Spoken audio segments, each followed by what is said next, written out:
She's funny, she's smart, she craves chocolate every day, and she is the Greek goddess of coffee. Here is your host, Ellen Karas. Hi, everybody. Welcome to Karas' Comedy Corner.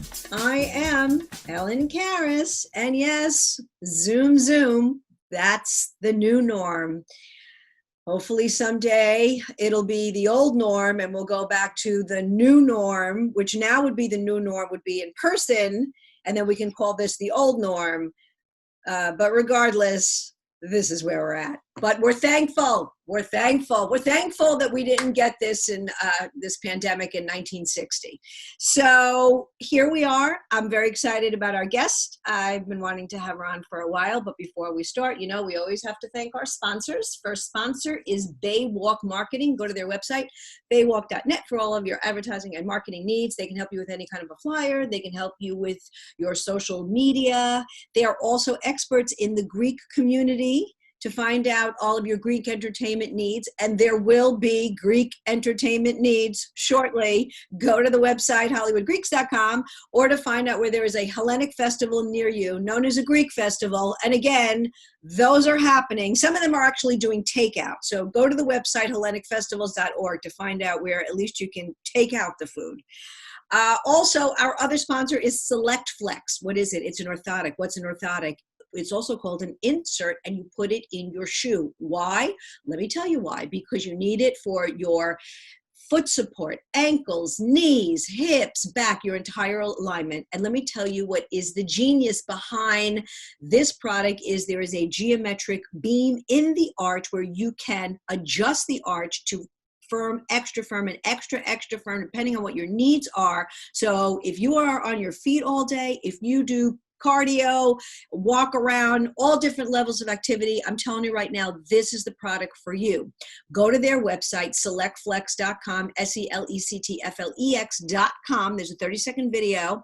And there is a discount if you purchase it for Karas Comedy Corner listeners if you put in the code FAMILY25, FAMILY 25, you get a 25% discount. So selectflex.com. Let me tell you something. These are the best invention since suitcase on wheels. All right. I'm very excited to have our guest because anytime I get to talk to a fellow petite brunette comedian of Mediterranean descent, I get excited. I feel like we already have a kinship without even saying the first word, but I know her and I do have a connection. We met last year at the comic strip Christmas party, back in the day when you were able to have a party. And she was very delightful, very sweet, and she's had a very interesting career.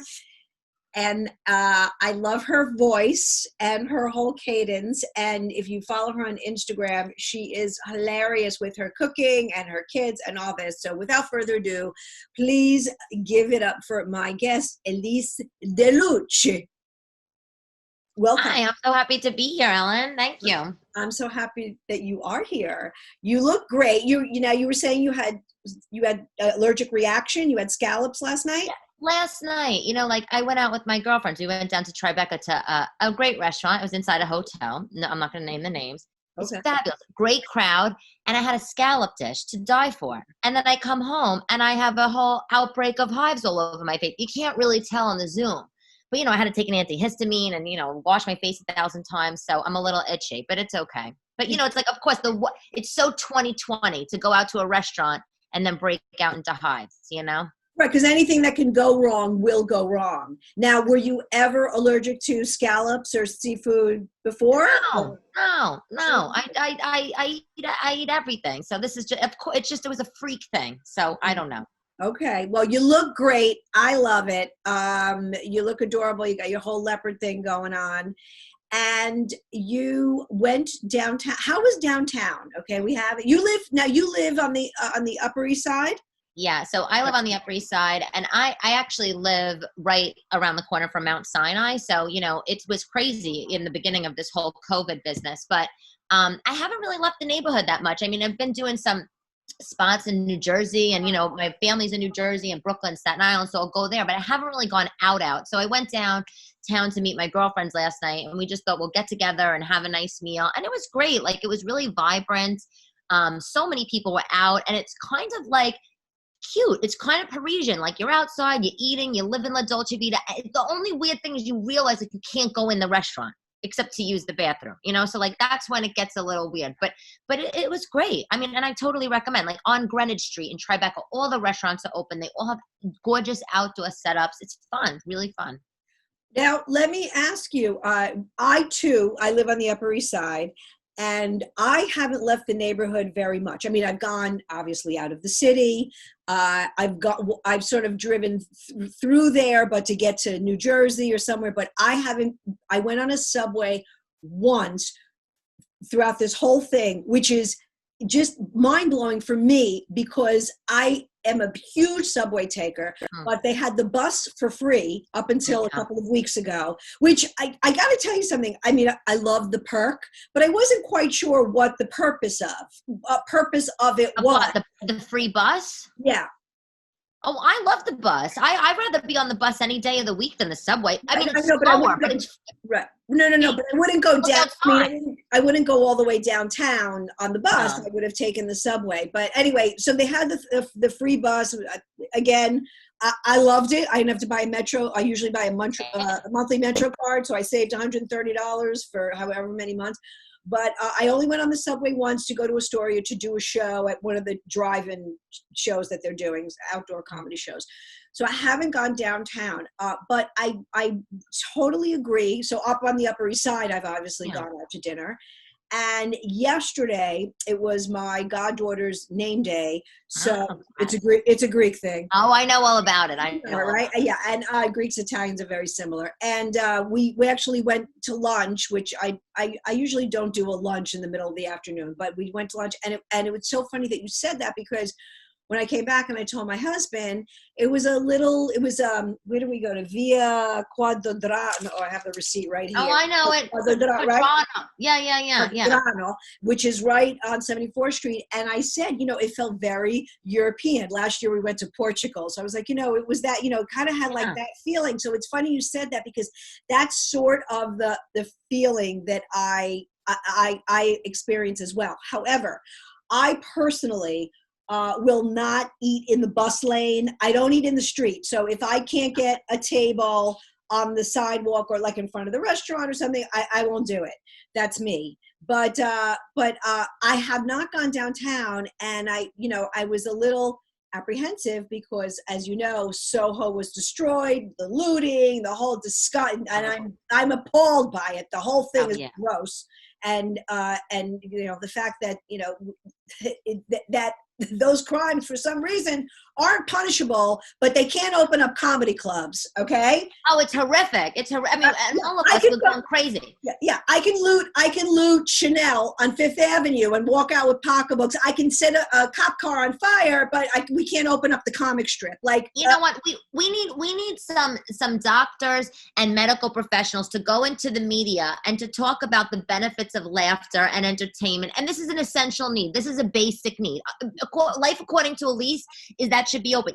We could find ways to optimize it. I mean, some of the clubs are doing the outdoor shows. That's not obviously great for acoustics, but I don't understand why they just can't open.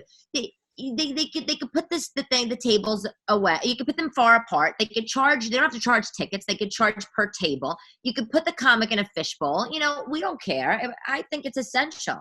Yeah, no, that's a great idea. Al Martin, who is the owner of Broadway Comedy Club, has been very, very vocal on Facebook. Mm-hmm. And he's got a very big room downstairs, which absolutely can accommodate 25%. And let's just also be clear, even at those numbers, they're still not making money, but at least it's better than nothing. And they can get their servers there, and then the servers can make some money with tips. Right. But anyway, I digressed a little bit, but this I've hesitated to go downtown, so I'm really glad that you said that. And it was funny. Last weekend we were going to do it, and then my husband and I wound up walking around the Upper East Side, and then my sister also lives on the Upper East Side, so we just kind of went to their house and hung out. But maybe tomorrow night, because we don't really have any plans, I'd like to go downtown to kind of check it out. And you know what? So far, the weather's been great, but as we know, in a few weeks, or next week, it could turn cold. Who knows? So it's just a temporary solution, but it's good. You gotta go. What? You should go. You gotta go. Yeah, I think we're gonna go. Although, do you think that they've jacked up the prices at restaurants? To be honest, no. But I do think that that might come because, I mean, if you think about, the restaurants, these businesses, but restaurants, they still have fixed costs. If your landlord's not working with you on the rent, you still have your rent. You still have to pay, for the product, the food. You still have to pay your servers. You have to pay to maintain the place.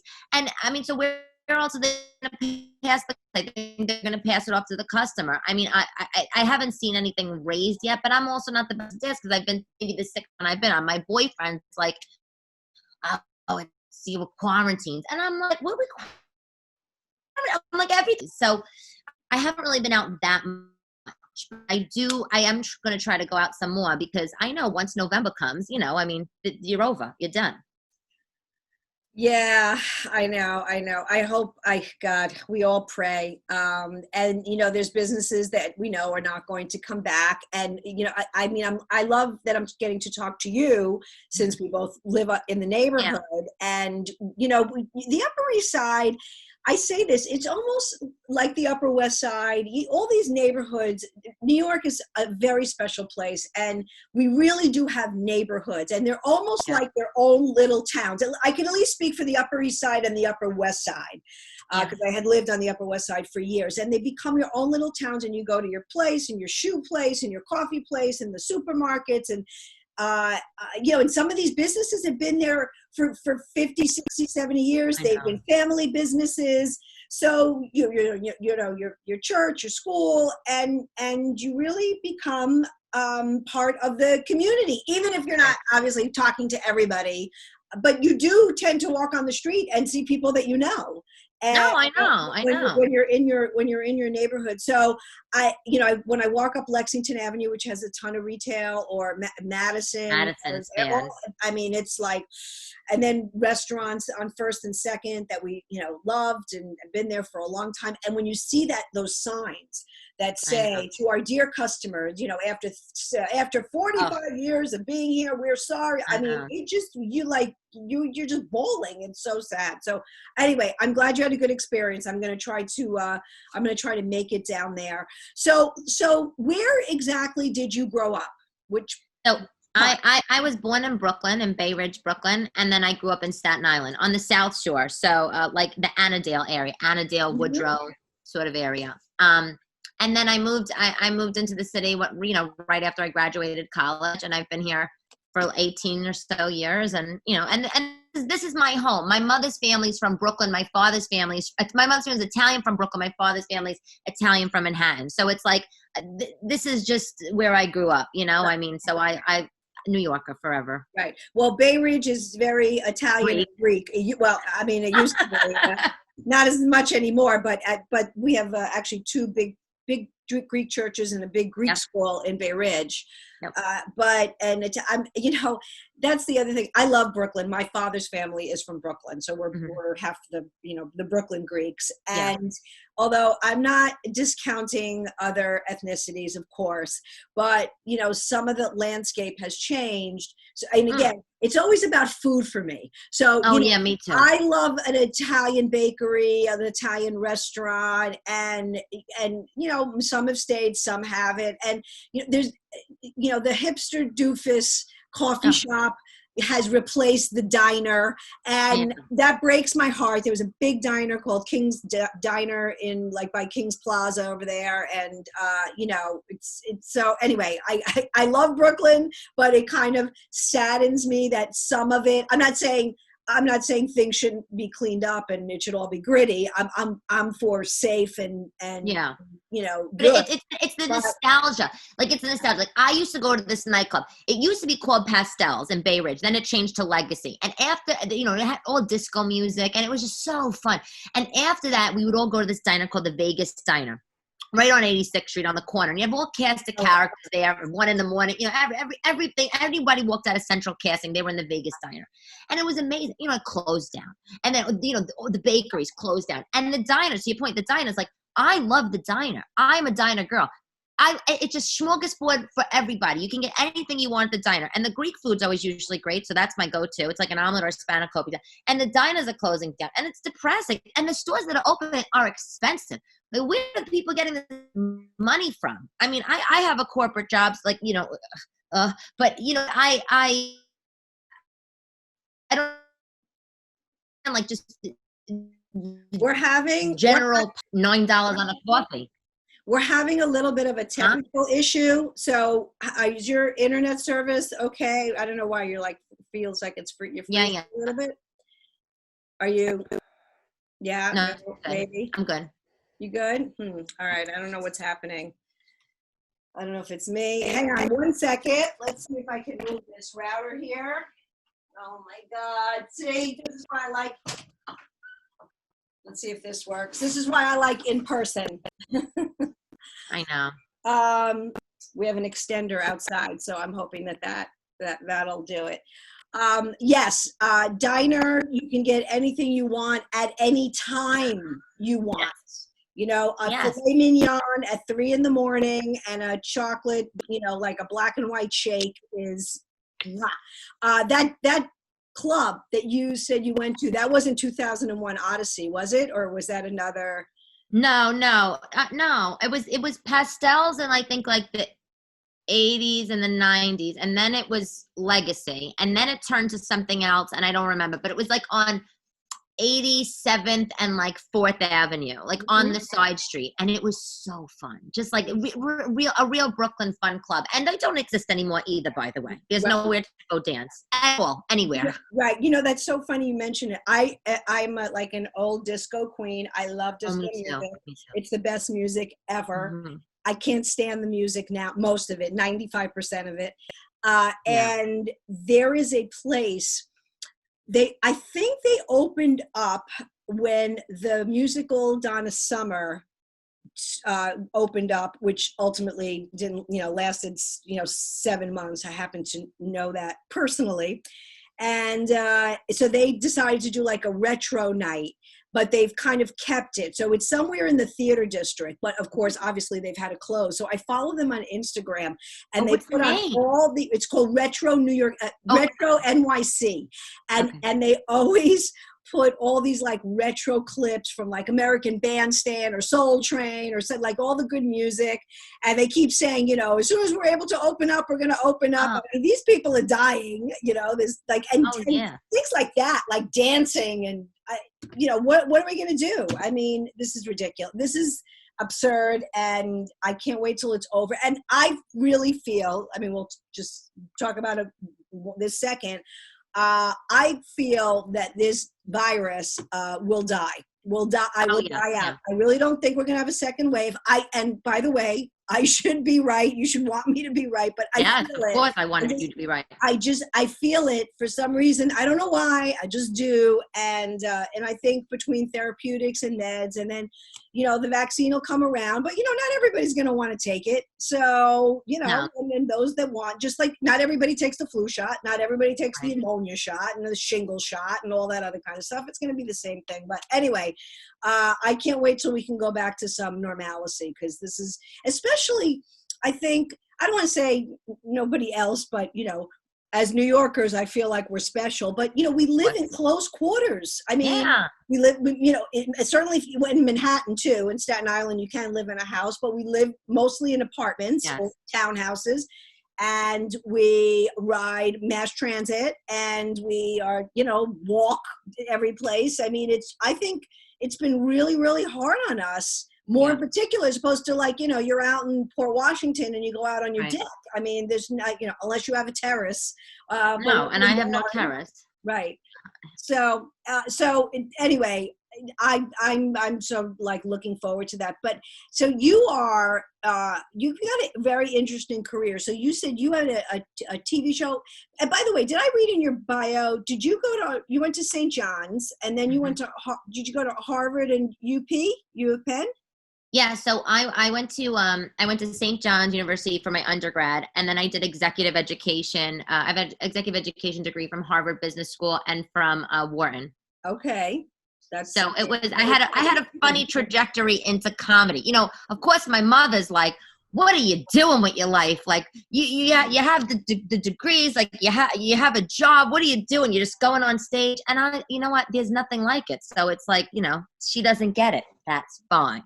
But I have had an interesting sort of flow into this business, and and I love it. But I could tell you about it. Yeah, tell it. Well, we want definitely Yeah, want to, yeah. When I was a CPA, right? Because we had this yes, I do know. I know. And when you told me, and then I yes, worked on Wall Street, and I have an MBA in finance. So and then I've got the Greek mother. So like, right. You get it.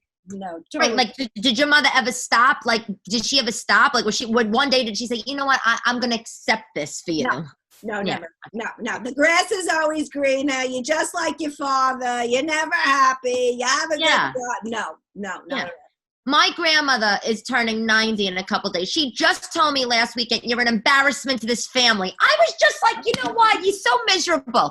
Like, like, why? It's as if we came home knocked up at 16. It's like almost in that same like category. Like That's what I told her. No one's doing drugs. Nobody's getting in trouble here. We're all normal, upstanding citizens. We're just trying to have a little fun, live a little. But you know what? She's born in the Depression era, so, so it's a different thing, I always say, people say follow your dreams, but they don't really mean it. But anyway, so tell us how you got here. Tell us what you did, and then how you got to this. Yeah, I'll tell you. So when I was in college, I had a lot of. When I was in college, it was sort of a messed up time because 9/11 happened right when I was a freshman in school, right? So my world got turned upside down. I actually started my college career at Temple University, and then I had to come back home. And I transferred to St. John's in Staten Island because I wanted to be home and help my mom with my younger sister, whatever. My aunt had passed away in the tower. She worked at Cantor. Very sad. Long story short, I had a bunch of internships. And one of my internships, it was on Live with Regis and Kelly. It was like Kelly's like first couple of years there. And there was this announcer on the show. His name is Tony Pigg. And I don't know him, but he said to me, I'll never forget, I'm in the studio. And he says to me, yo, kid. And I'll turn around and he's like, you got to do voiceover. Whatever you're doing with your life, just stop it. Just go do voiceovers. Like, you got a voice. I didn't know what the hell he was talking about at that time. But from there, I started to peek my head around and like sort of entertainment. What did that even mean? I met him once. I saw him once. That was it. Shortly after that internship, I got a job at MTV, and I was a cast member on this show called MTV Hits. It was like one of those little shows that used to come on after the school day, and the kids would watch, sit around and talk about the music videos that were on the TV, whatever, on a countdown. So I did that for a couple years.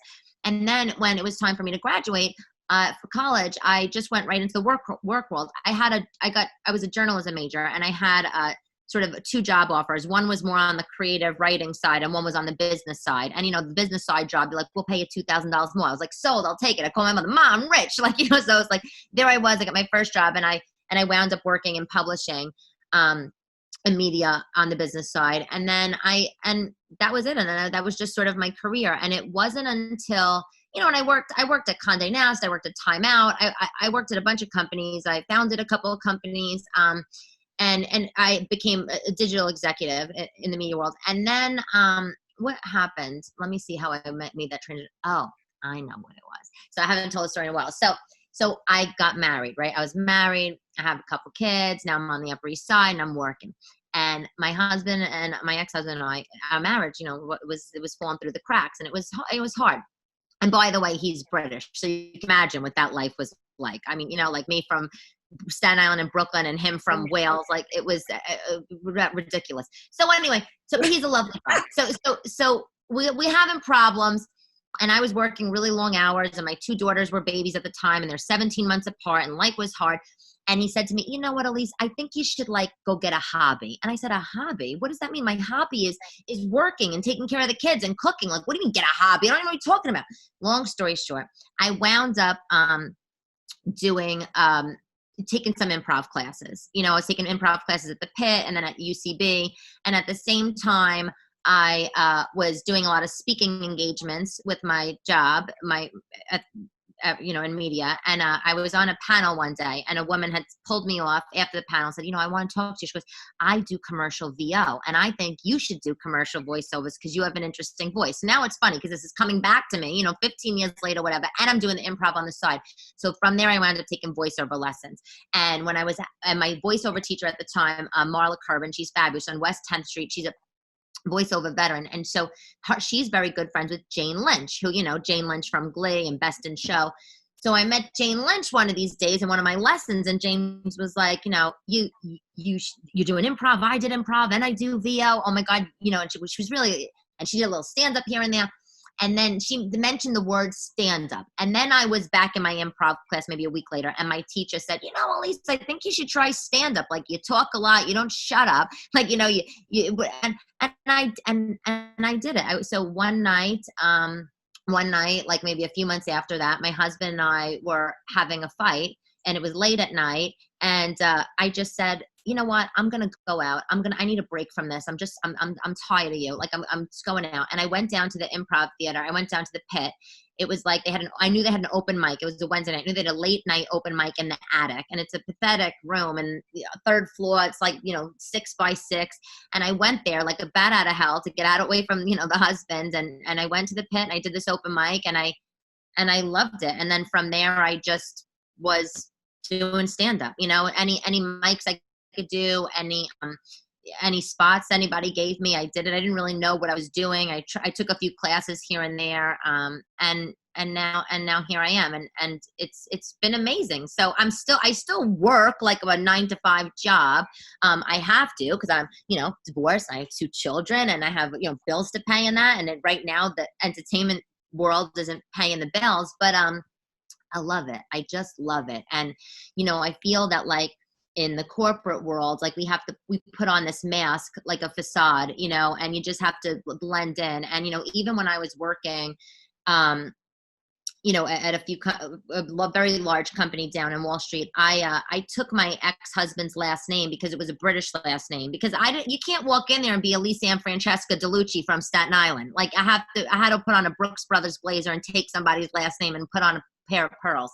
So, doing stand-up so freeing. And I love all the people that I get to meet, and everybody has such different backgrounds, and stands up in so many ways. Like, for me, I feel like it saved my life, like, in the sense of it gave me an outlet from a marriage that I wasn't happy in, and it gave me that break from the corporate world. And so many other people that I meet and talk to, like, whether they were in shitty situations or they just needed a creative outlet, I just love it. But I did have an interesting trajectory getting here. And I know you come from the business world, so that's so nice to hear, because I don't really meet a lot of people that do come from that sort of world. So it's that's my deal. That's the story. I completely relate. I too, boy, you and I have a lot of similarities. I am married, but I didn't do the marriage, divorce, kids, but yeah. Only because before my husband, with some of the people I was with, that could have easily have happened, but only because it didn't happen because I was so scared of getting married, or else I would have, if I were able to pull the trigger, I would have definitely been in that same situation. But separate and apart from that, what I did also, I worked for quite a while, was very finance oriented, accountants, audits, auditor, taxes, numbers, spreadsheets, numbers, the derivatives world, all that stuff. And listen, some of it is great and interesting and fascinating. And I wish that more people in the creative field had a better understanding of economics, because some of the way they talk is pretty damn scary. They have no idea about taxes and revenue and expenses and all kinds of things, which is like, so that's a separate and apart. But my first foray into anything creative was an improv class at the New School. Oh, okay. I'd never done any kind of theater in high school. It was never encouraged. I loved going to the theater, and I grew up in New York City also. And my aunt actually slash godmother is the one who was the cultural person that took me to the theater and made me appreciate that. But I did watch a ton of television, a ton, like Criminal, like Child Services should have really shown up and written my parents up and carted them away. So I was a product of sitcoms. So I love the sitcom. And Lucy reruns and Carol Burnett and Mary Tyler and all that. So that was what my thing was. But anyway, after I was done with all of my schooling and all of my designations and whatnot, and I was going to go for my CFA exam, which I'm sure you know what that is. And I did like the first one, I passed. I did the second one, I didn't do well. And then I was like, it was like a 3-part test. And I'm like, I don't want to do this anymore. And I want to do something fun. And I took the improv class and I found the same thing. It was like very freeing.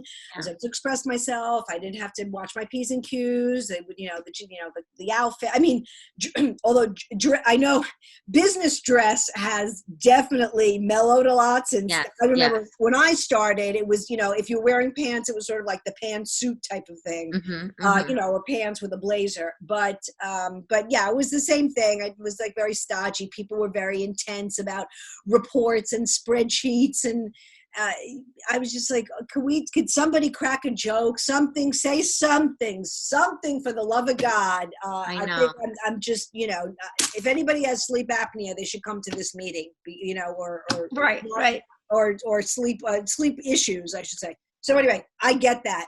I get that a lot.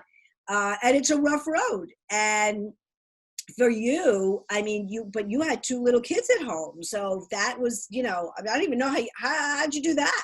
I don't know. Cause it's crazy. Cause I'm crazy. Well, the thing is I really do believe that like things get you, like people come into your life and people tell you messages and you just have to listen to it. And it's your choice. It's our choice whether we listen or not. And, the reality situation is that I was fortunate enough to work 5 minutes from my apartment. Right. And I had my 2 daughters there and I had a babysitter. So cutting out that commute time, that soul crushing commute time that so many of us do, the hour there and the hour home. So it's like, I automatically had some free time there, but it was, like I had a support, like my ex-husband was very supportive, although the marriage didn't work out. He was very supportive. And, I just never forgot what that Tony Pig said to me. It was just like, it was such a nice thing to hear back when 9/11 was going on and it was such dark days in New York, and hearing somebody say, giving me a little career inspiration and everything, and I just always stuck with me. And then later in my life, when I heard sort of similar things again, I just was like, you know what, like, screw it. I'm just going to go for it. And it's definitely hard, but you know what? I feel like in New York, you, me, everybody here, like we're here because for a reason, whether we're born here or not. The people that come here, the people that are born here and stay here, we're here because we love it and we're hard workers and we just don't stop and we're 24/7 people. And I think that's how I managed to fit everything in. Like, I don't know. I'd wake up, I'd go for a run, I'd go to work, I'd come home, I'd cook dinner, be with the kids, whatever. And then when they went to sleep, maybe I'd hang out with my husband. Maybe he got sick of me at that time. And then I would go out and do mics and, blah, blah. And that was just what I did. And I just didn't stop. And now being a single mom with two small kids, it's not easy, but I just make do. So, we have joint custody. So, I have a little free time there, but my kids also like are such a great little audience. Like, I do like little improv games with them, and like say yes to everything. And they, and they love that. Or, they'll sometimes watch my stand up with me, even though I hate watching myself back, but they'll get a microphone and they want to, tell a joke. Or I bought them this cute little book on Amazon. It was like how to tell us jokes to a 6-year-old or something. And, they're like these corny knee slapping jokes, but it's like, I feel like I get to incorporate them and I'm able to, it becomes part of my everyday life. But the good fortune is that stand up happens in the night and then they're sleeping. So, if I have a babysitter or a generous sister that wants to come over, so I get to do my thing. But it's not easy. And it's not easy going to work, like for your 9-to-5 job, because look, I really like the business world is definitely different from what we do. But I mean, and I'm sure you agree, there's definitely something to be said about the business acumen that you learn. Like, to your point of like learning about how to take care of your personal finances, learning how like important a credit score is, and learning like, you know, just maybe how to take care of yourself. And you really are exposed to all these different sorts of people, real big people that grew up with like lots of silver spoons in their mouth and things. And, you know, I love that sort of thing. Like I take such great things out of it. And listen, I'm still working there, so I can't say too much shit about it. But I love that world for what it is. But I'm somebody that needs an outlet, and I didn't care come hell or high water how I was getting that outlet. Like, it was going to happen. So you know what? Like, I think if you love something, you really just make the time. And I love it. I mean, what I really want to do between us is, and anybody listening, I really want to do animation voiceover. That's like my dream. But that is out in LA. And so because I'm tethered to New York with my children, I can't just jet out there. But that's something I'm trying to work on somehow. Well, you know, this COVID thing might work out for you, because since things like that can be done remotely if you have the right equipment. Yes. That, you know, that's definitely could be a reality for sure. So, yeah, I do. I actually do. I have a little studio in my house. I made it like in a closet, and I have a mic, and I do auditions, commercial VO auditions. But the thing with commercial VO, and for everybody listening, you know, commercial VO is just like when you are watching a Petco ad on the television or hearing it on the radio. I could do a general American, you know, I could neutralize my accents, but I have this more of a cartoony voice. So I don't get cast a lot for commercial VO, unless of course I'm selling ragu and they want somebody like me to sell it. But yeah, so I hope maybe one day for animation, because that just is like the most fun ever. And besides, like, do you know how much Marge Simpson makes? Whatever her name is, I forget her name. She makes like $400,000 an episode. Right. She makes like Ray Romano sitcom or Charlie Sheen sitcom money. Yeah. Outrageous. I know, outrageous. Maybe not as much, but yeah, no, I completely agree with you. It's funny. My husband said to me one time, what about animation? I have a voiceover reel also, you know, I think my stuff, I have like a weird, it's not like super deep, but it's not high. It's kind of weird. I can neutralize my accent as well, but it's a voiceover. Is its own industry. Yes. And, you know, you sound like you're in it. You know, you've got an agent, you're in it, you're auditioning. You know, mine's been very, very sporadic. But we talked about animation one time, and I said, you have to have such a range, or a very particular voice that they're looking for. Yes. It's not easy. And then when you ultimately do it, because I love watching interviews, especially of celebrities, although it bothers me when celebrities get the voice, because it's like, well, I know that's so annoying. Because you can go do something on screen, like you have to take all the jobs away. But one thing they all say is how hard it is, and that you're in a vacuum. And because sometimes, you know, you're just doing it and the other character isn't there, and trying to emote something that's not there, whether when you're acting with another person, it's completely different, or you're in a scene and there's these surroundings, you know, and you react to it. So it's a lot more difficult than people think. Yes, it's very, very hard. Like, you have to have a voice range. And just speaking of my husband, also, because you said something about symbols, I won't go into detail, but something presented itself to him the other day. And I said, to me, it was such a sign. And I believe in signs also, but being married to him has made me less believe in signs, because he doesn't believe in signs. But it was such a sign. And I'm like, see, and he just like poo-pooed it. We are so opposite in so many ways. And that totally, like, he doesn't have like the faith and the I believe in, and nothing is like a sign. Everything is great. Yeah, that was like my ex was like that. It was like you're born and then you die. Right. It was like, don't you believe in anything? Like, you know, like his religion was the pub, and you know, I mean, he's British, but and that was very nice. It worked for him. But I would be like, oh, look, a cardinal. I wonder who's visiting me from heaven. Like, you know. But right. Oh no, that's not. You know, it's like, you know, you want me to, you know, do you want me to kick that bird away? Like, okay. Right. Yeah, I hear you. I completely get it. So your kids, what do you have? Girls, boys? Two girls. Two girls. They are 4 and 6. Wow, so they're young. Young. Well, 17 months you're apart. young. You're young. I wouldn't Yeah, expect. I'm young. I'm young. I mean, I'm youngish. No, but they're 4 and 6. I had them 17 months apart.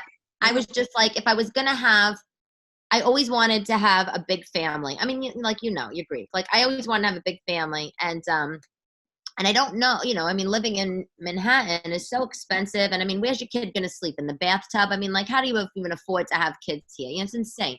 So it's like, I said, I'm going to have 2, like, I knew I wanted to have 2 because I didn't want just to have 1. So I did the 2, and it was like, bang them out. And I still say I want to have more kids. I don't know if that's ever going to happen, but I would love it because I think that there's nothing better. Like, when you're older and you're sitting around the Thanksgiving table and, or Christmas and having that big family. I just love that. But it was really hard. It was hard working full time, 12-hour days in the, business world and being 1,000 months pregnant. And even though people say it's fine for women to be pregnant and working and all that stuff, I don't give a who what people say, because I'm sorry.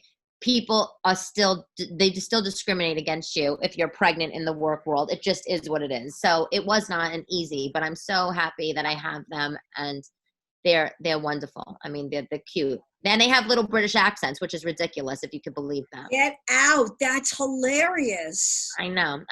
We're like, we're like the nanny kind of, except I'm not a beautician and my ex-husband's not a rich Broadway producer, but and I don't live in a townhouse, but no, like my ex-husband has an accent, right? And a heavy accent. He was born in Zimbabwe, and then he grew up in England, and then later in life they lived in Wales. And my babysitter has an accent too. So for whatever reason, these 2 kids just picked up this accent. And when I go in stores with them, people think I'm like kidnapping them or something, Oh, that's so funny. That's so funny. What did you do? You said you did some on-camera work. Did you have like a finance show, or Yes. what was it that you had? So I worked at a big company a very large multinational company on Wall Street, and we had they had a media business, and I ran the media business for them. So I oversaw the revenue and operations, blah blah.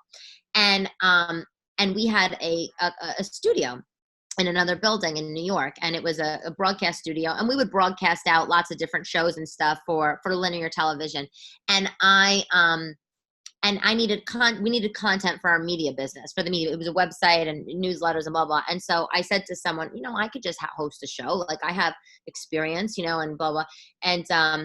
And they were just like, okay. And I went up putting together the show, and it was called Disruptors. And essentially what it was I was interviewing CEOs and founders of tech companies that were, just starting out or very successful, and just kind of doing the, who are you? Why are you here? How'd you get here? What's your favorite book? Like, you have any inspirational words for other entrepreneurs out there? And it was so awesome. It was, I did it for a few years, and I love, I definitely have the gift of gab, and I love talking to other people and hearing about where they've been and how they got to where they are. And I also, because I come from just a regular middle class family, like, I love to talk to people that have the good fortune of being successful and being able to like translate that into sort of the people that I grew up with. Like, we could all do it too, like this is, so I had this show, and it was on the web, and it was also on TV, and it was great. And I did it for a couple of years until I left that job. And I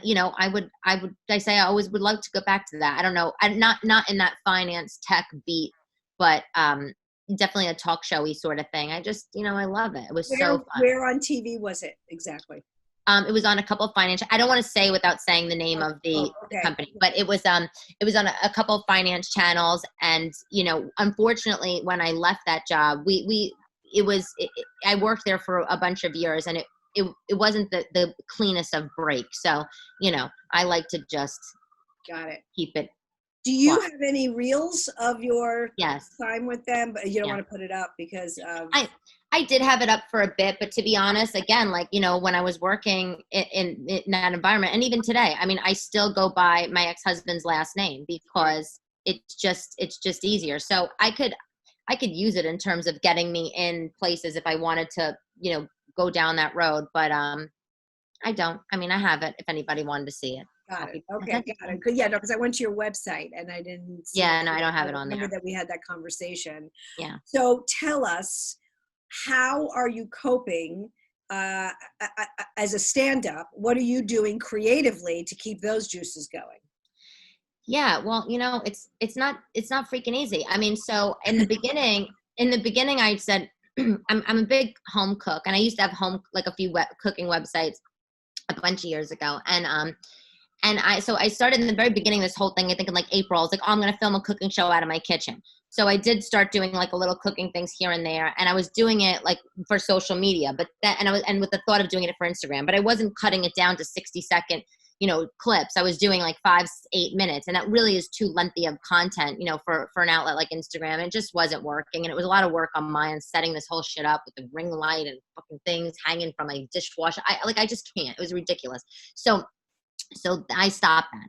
And then I said to my sister, I have 2 sisters, and one of my sisters is much younger than me. She's 22 and 23. I don't even know, something like that. And so she says to me, you should try to do TikTok, Elise. Like, it's hard to do TikTok because it's hard to get a following on there, but you should try it. And so I went on TikTok, and I sort of like started snooping around. I would say maybe in like, I don't know, June, July. And it really was very overwhelming because, even though I'm in that media digital world, I found this platform to be really hard to use. But then I realized that it's actually like an open mic, if you want to think about it, or just like doing a spot that maybe you don't care about so much. Like, so I started just doing these little videos, little bits, something that like a kernel of a bit, something that could turn into a bit, or just talking, just to like talk. And one thing led to another, and I wound up getting this big following on TikTok. And now I just TikTok my life away all day. Not all day. I do like 3. I'm on a conference call, and I'll be, and I put them on mute, and I'm doing a TikTok because, I'm home, and that's how I'm coping. Didn't I just read about Trump taking down something with TikTok and China and I don't know where it was in the post. I was like literally like right before we went on, but I have the TikTok app on my phone.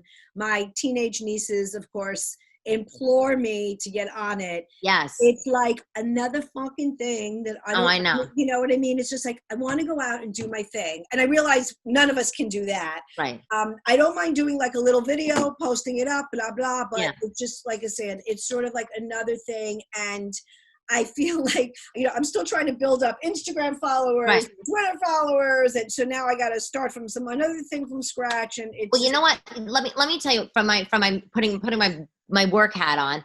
I don't think that every medium, every platform is for everybody. And I think that you have to decide what platform is the best for you. So in my professional, well, this is also professional, but in the corporate world, I hate that word corporate. It's so disgusting.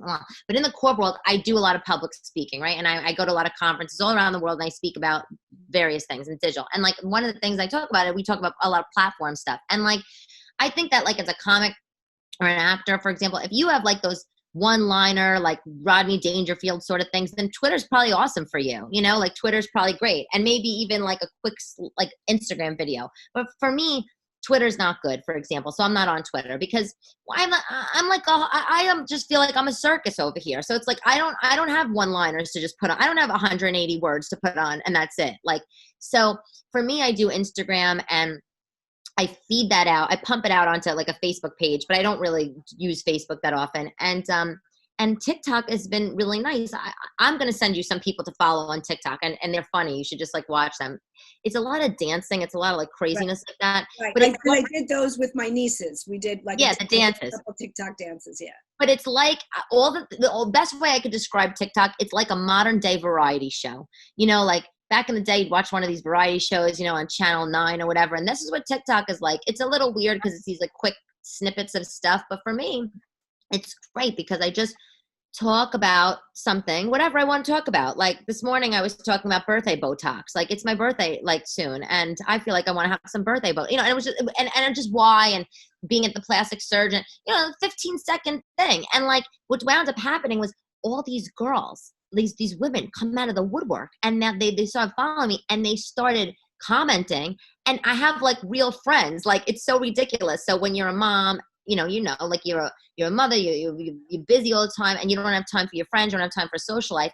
It feels like I have this whole virtual weird social life now. I have all these, I have 48,000 girlfriends right now on TikTok, and they're like so awesome. Like we talk about shopping, or they comment and then I comment back, and it's great. But I do understand what you're saying in terms of there's a lot of platforms, and it's like, oh, another thing, and then there's another thing like TikTok Triller, which is like also just on the up and up. And what the hell is that? Just new. It's new. But in terms of the ban, this is what I'll say on the ban. And again, this is like the boar cat going on. I think it's ridiculous. First of all, I don't think it's going to happen. And I think Trump wanted to do a full ban, right? Like just ban TikTok from the US. And then I think they scaled that back. And now the net is that it's going to be, if you have TikTok already, that's good, but they're not going to have like any new users apparently. And if you have the app, you can't upgrade it or do any maintenance to the app. Fine. But I think that's what they're proposing. And apparently it's supposed to go into effect on Sunday, I think September 20th or something. But it's ridiculous because at the end of the day, we have all of our technology devices manufactured in China and abroad. And if somebody wanted to hack in or spy or be an espionage, if you are manufacturing the devices, all you have to do is put a chip or a line of code somewhere in something, and you can easily do it. And by the way, all companies, if you bank and you use, say, Citibank, or if you use Instagram, or if you have a mortgage and you pay a mortgage, all of these companies are using biometric data, your eyes, your thumbprint, to unlock the app, and they all have your data. Biometric data is so much more powerful than posting a dance video on TikTok, So I don't really get the whole, I don't really talk politics a lot, but I really don't get the whole why a platform would be banned because of China. It's stealing data. Like, I just think it's insane. And I'm horrified by the whole thing because they have an ad revenue model, TikTok. They have some really big influencers on TikTok. And I just think it's a silly sort of angle to go at, but. Well, okay, so I got a few things to say about all of that. First of all, I have Facebook, which I'm told is for old people. But I do use, I tend to use that one a little bit more. I have a lot of Greek people on it. That was sort of how I kind of built up my base. So I still use it. People reach out to me on it and all that. And I mean, it's still popular. It is, it is, right. But it is for old people. Twitter is really much more for news. Yes, for news. That's kind of where that is. So and then Instagram, which I wasn't, I didn't run to get on. But once I did get on it, I really did love the photo into the feed, and then I feed that into Facebook. So so I thought that was a really a good and an efficient one. So I didn't do the TikTok yet. The TikTok. I just that's what because when you say my grandmother says the Facebook. Well, what did my mother-in-law say back years ago? My face. Oh, God. The Facebook. So okay. Anyway, I'm basically one step in Boca at this point. But anyway, but I'll probably, I might wind up doing it. I don't know. We'll see. But then I feel like, well, I do this little, if I want to do a quick video, and you know what? It's like I can't do them every day. The thing with TikTok is you have to be. The TikTok algorithm is you have to do them. You have to have them sort of like en masse. You have to do them like high volume. Right. And so because when I first joined, I had like no following. So I was maybe doing a video every week. And then my sister was like, no, do it more. And I was just like, oh my God. And then I was just like, all right, it's as if I called you up on the phone and I was leaving you an answering machine message every 4 hours. That's just what the stuff you would talk about, Right. But as far as China goes and the ban, and I don't know all the details, but I want to make a couple of comments, and you're going to get this. I remember back in the day when you really needed to have an easy pass. Like it got to the point where it's like, you need an easy pass. You can't go on the road without it. And I remember thinking, because I have an auditing background, how that's Big Brother, that they can tell you where you are. And then the same thing with credit cards, which I know we've been paying with credit cards for a very long time, but as time has gone on, that's become the norm, especially when it became online pay. As opposed to just, when online shopping, when everything became online, all bets were off. So hacking data, all of this kind of stuff has been going on for forever. Yeah. For a long time. And I am still very paranoid. I live in a very paranoid brain when it comes to information that I put online. I only use like one credit card. There's certain things I will just call up and pay. I don't want to put it online. There's a zillion things I have given, more my husband, everybody, the riot act that I know about, never give your social, never, unless you have to, whatever, never, ever, ever, ever, ever. So there's so many things, and a copy of your license, and so all of that kind of stuff. So I live as cautious as I possibly can, because sometimes I have no choice. I have to give it all up, and I get that. Right. So I completely agree with you, and it's just getting more and more. And that's why, when there's like a crime committed, or they're trying to find somebody or whatever, it's like, God, there's so many ways, to find somebody. They got to be really dug in some hole pretty deep for that. There's no being in the mafia anymore. It's like if you have a device or a plastic card or anything, anything, car, smart card. As an American and as a human, it's scary. When they talked about the whole thing with, with COVID and tracing you and whatever. And it's that's one step, closer to a place like Venezuela. So, and I don't want to live in that kind of an environment. So it's hard. But again, we all have our technology, and we all have this, and smart TVs, and who's listening. A few years ago, my husband got the Alexa, and I don't have that. I won't get that. Tell me what you think about that. I can't. I'm not doing that. I didn't like it. It would come on, and then we have a niece that has a very similar name. So every time we mentioned her name, she would go on, and this and that. Aye. And then I don't know. You had to program it. I don't have a lot of patience for any of this. But anyway, what wound up happening was sometimes I would just walk by, and the ring light would just go off. Oh, I can't. See, it's freaking me out. Totally freaked me out it was quiet, and all of a sudden it was, and then finally I said to my husband, Outski, her me. I'm done. We're done with this. All right. So I'm with you. Google Home and even though the smart TVs can pick up your conversation, the computers can, your phone does pick up conversation. So it's it really does. And then it targets ads, so when people are like, how did they know? I was just thinking that. It's like, well, right. How did they know I needed boots? How is that possible? Because the phone actually records. The phone records. I forget what it is. I'll text it to you, but it's it records. I think it picks up recording every 10 seconds. Yeah. Oh God. So I don't know exactly where the administration is going with the whole TikTok, but right. I just want to say this though.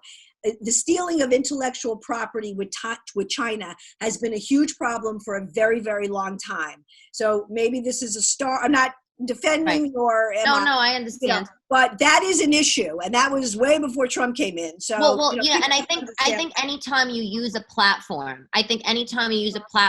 and a lot of people don't know this. We were so used to using all these different tech things that you sign. You had the 1,000-line paragraph terms of service and conditions, and we just buzz over it. Right. And you might be saying we own your stuff, and they don't even know. Right. So it could be that. It really could. I don't know. So how are you managing with the girls and school? And, I'm just, I say, I hate de Blasio. I think he's an absolute failure. I think we can all agree, left or right. We're all on the same page. And the Upper West Side, which is Oh. which is considered politically very, very liberal. There's a Facebook page called Upper West Side for Safer Streets. There is now 15,000 members on it, and people are active. They're like constantly, because he has released prisoners from Rikers and violent criminals and sex offenders. Not the person that was jailed for a pound of pot. Nobody gives a shit. It's not that. No, I know, like real fucking crimes, like terrible.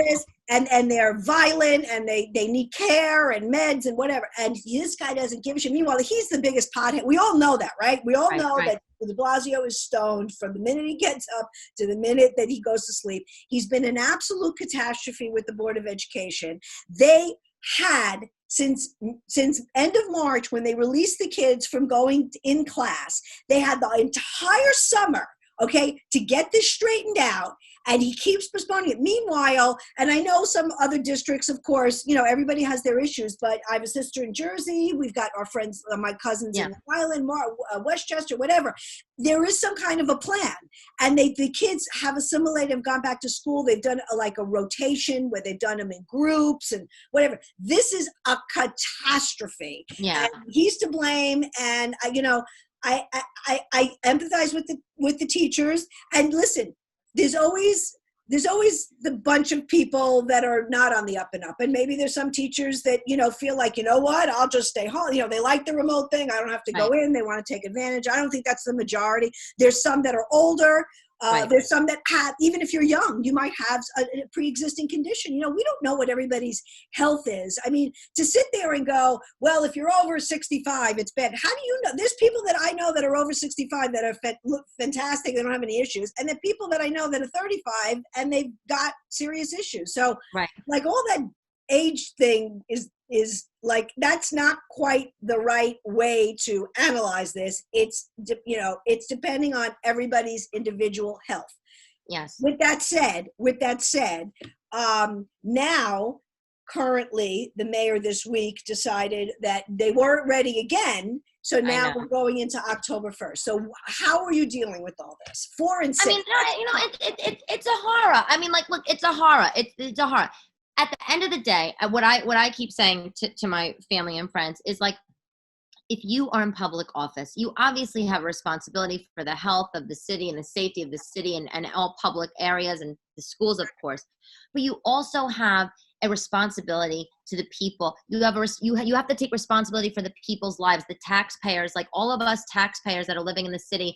We cannot have our schedules being jerked around every 5 seconds. Like, so many parents, myself included, it was very difficult how we handled what happened in March. And then we kept thinking maybe in April, then the summer came. And then it was, we were all on conference calls, every few weeks on the schools are going to open and here's the first day of school and blah, blah.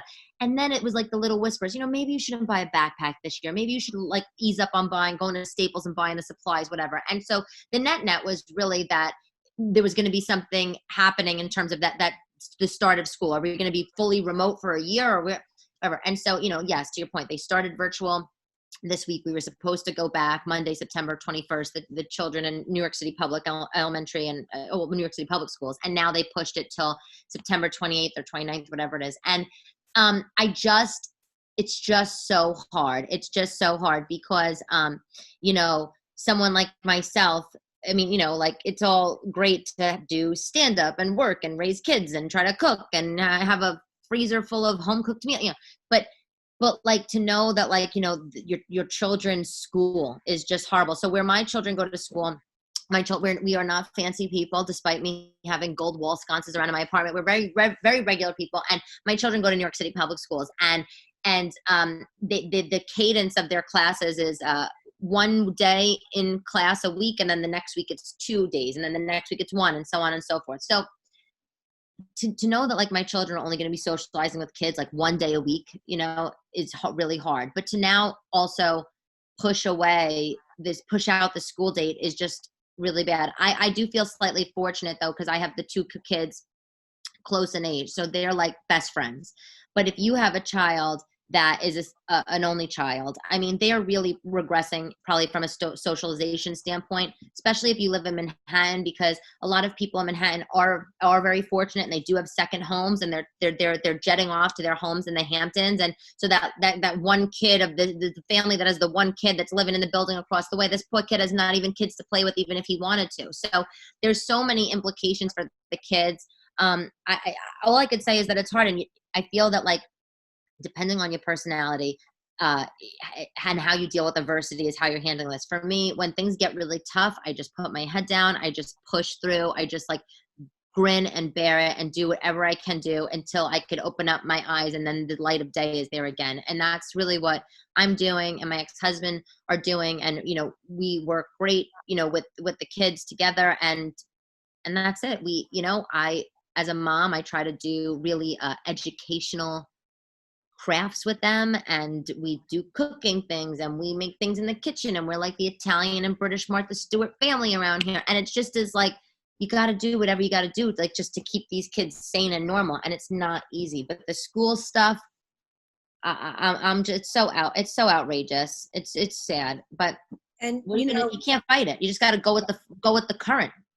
Right. No, right. I mean, you're going to vent and you're going to curse, and, you're going to say what you got to say, and you're going to express yourself.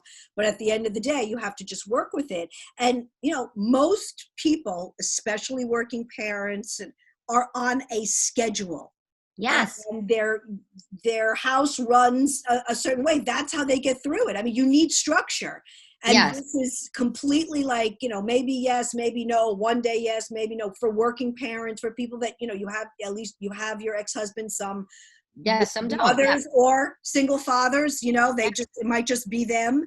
So, and they don't have a support system. So it's just incredibly, incredibly difficult. Well, I just don't know what de Blasio though is thinking, in the sense of, you know, like if you're a mother and you have a couple children at home and you're a teacher, you have to do your job. Or if you're a nurse or you work in the supermarket, like you got to go do your job.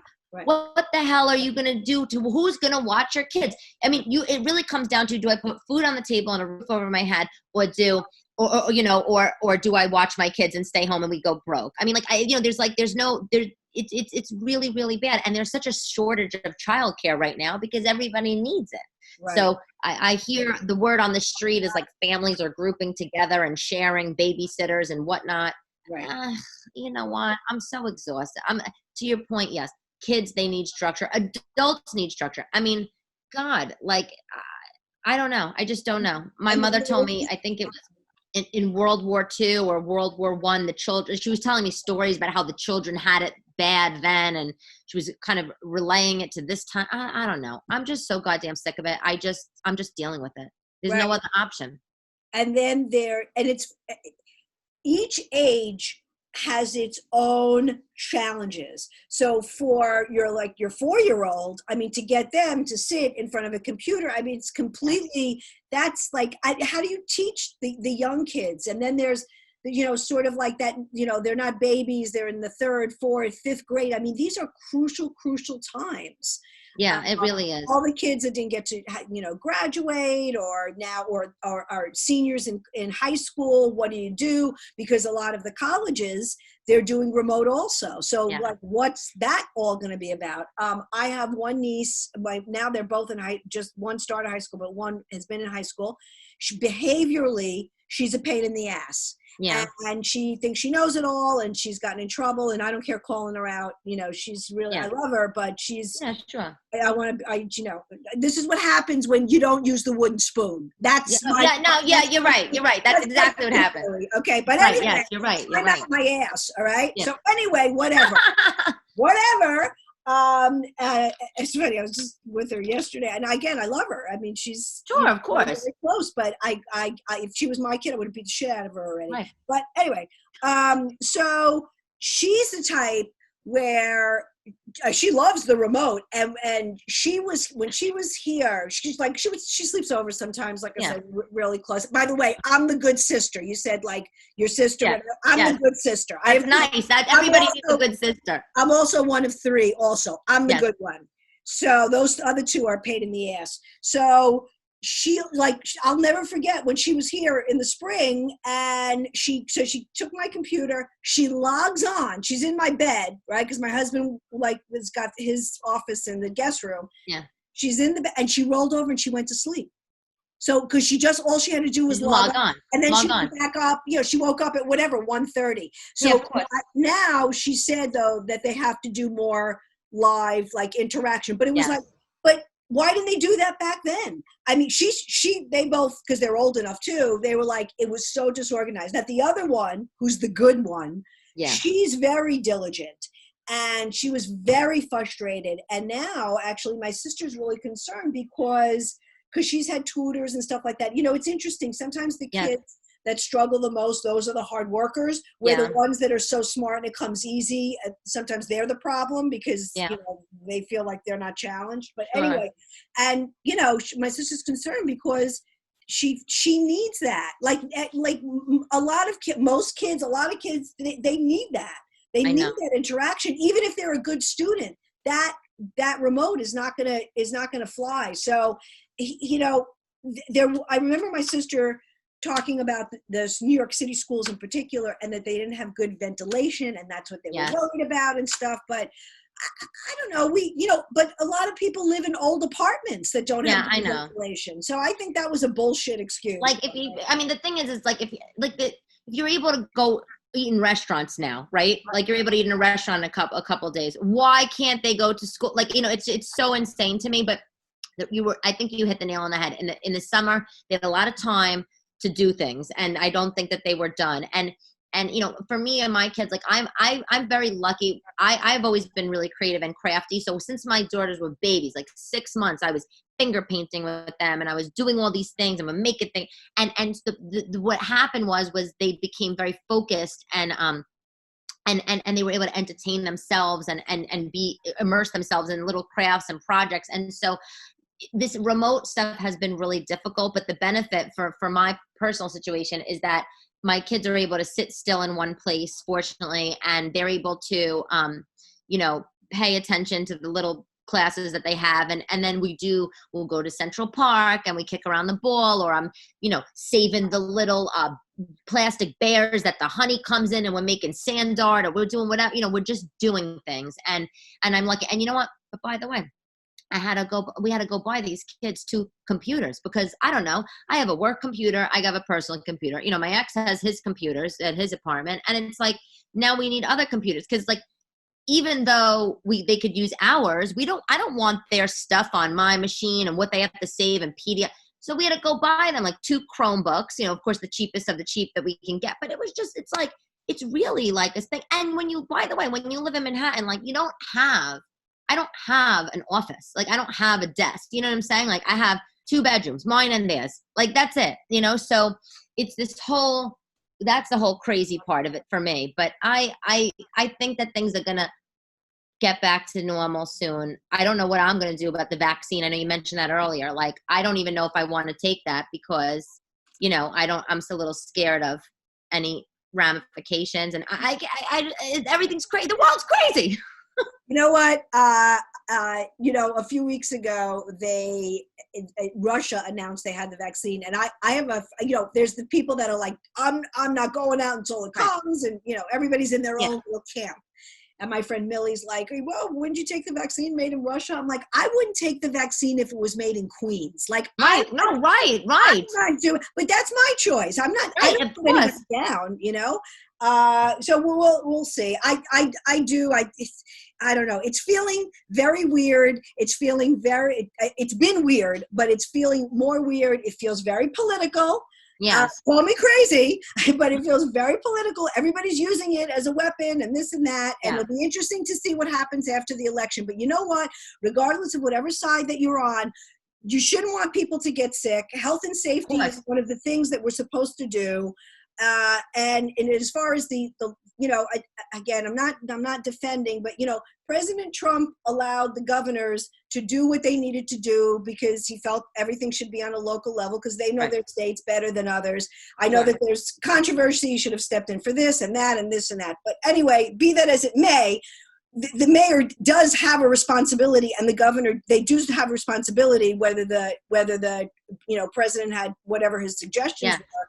And as far as Mayor de Blasio goes, and Cuomo too, and I know there's some Cuomo lovers out there, but it's like, they're waiting for, like, nobody has a sniffle. Like, the whole point was to flatten the curve. Right. And I got that. We all got that. Nobody wanted any of that, and we're at a manageable situation. And so what is going to happen? Because after this thing is gone, China, I think this is my personal opinion. I think this was man-made. My opinion. My opinion. They're going to come up with something else that they're going to put out. You know what I mean? The whole thing is horrific. I mean, just when I was doing my birthday Botox at the plastic surgeon, the plastic surgeon, he says to me, Elyse, when I was, he said, I test people for COVID all the time because if they're getting surgery, I got to test them. I said, yeah. And he goes, so all these people in March, April, May were testing positive and they were getting sick. They were sick. He said, now I have patients that are testing positive and they're not getting sick. He said, and all my friends and doctors in the ICUs are empty. They have in the sense of no COVID patients. So my doctor thinks that the disease has mutated and changed. And it maybe has or probably has. And I agree with you though. It's all politically infused and we just have to like freaking hunker down until November and depending on the result of the election, I think either things are going to go back to normal or there's going to be riots. I really don't know. I think that this is kind of a scary, it's a scary time. The thing is with the COVID, a pandemic and rioting and stealing Gucci sneakers. Oh, I know. It's not connected. No. And again, this is where this mayor and some of the other mayors in the other cities that have had allowed this are completely inept. And I don't care if they're Republican, Democrat, Independent, my mother, I don't care. They didn't do the job. They didn't do the job. He doesn't. Oh, I know. Well, you want to know what? I think you can agree when Mayor de Blasio said a few weeks ago that restaurants aren't going to be open. What do you say? Restaurants are not going to be open and we should be happy because it's a middle and upper class privilege to go dine out. I was just like, the nerve of you. What happened to you in your life so bad that like you don't want to go out to like McDonald's with your family or something, just like one time, how it felt like he was penalizing us. What happened in his life where he spews Marxist ideas, I'm the wealthy, let them leave. Dude, he's sick. He is demented. Is demented. And we have another year of him. So I don't know. We just got to deal with him. I don't know what's going to happen then, but I did want to mention one thing. So you mentioned that you interned at Regis, and it was Kelly at the time. So I know Kelly. She's an amazing. Oh my God! How do you know her? That's amazing. I've known her for years. Yeah. She's a very lovely, wonderful human being. She was so nice, and Regis was wonderful. And but he just passed, lovely. which was I know, sad. He was one of these people like you thought he'd be around forever, and just and really quite a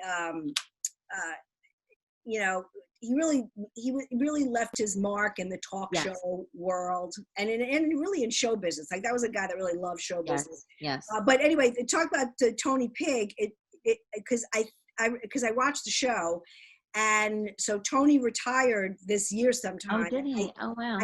I want to say that he might have not be here anymore, but I'm not sure. No. But he did retire. So now, or for the last 6 months or so, they have a female announcer, which I thought was really great because usually the voiceover men, are usually always men, the game shows and all this other stuff. So that was interesting. But yeah, he was very iconic, and he did like PLJ or something. Yes, too. he was on the radio. Eventually, I found out. Like I think maybe someone told me, he was like a disc jockey on the radio. I don't even know if anybody young is listening to this. They're like, "What's a disc jockey?" But no, it was funny. I always when I told Jane, that's what I told Jane Lynch. I said, I had an internship a million years ago, and this guy, Tony Pegg, and he said I should do. And she's like, well, he was right. Why didn't you listen to him? And I was like, I don't know. I was like, I was 19. I didn't even know what a voiceover was. Like, I had no idea. But right.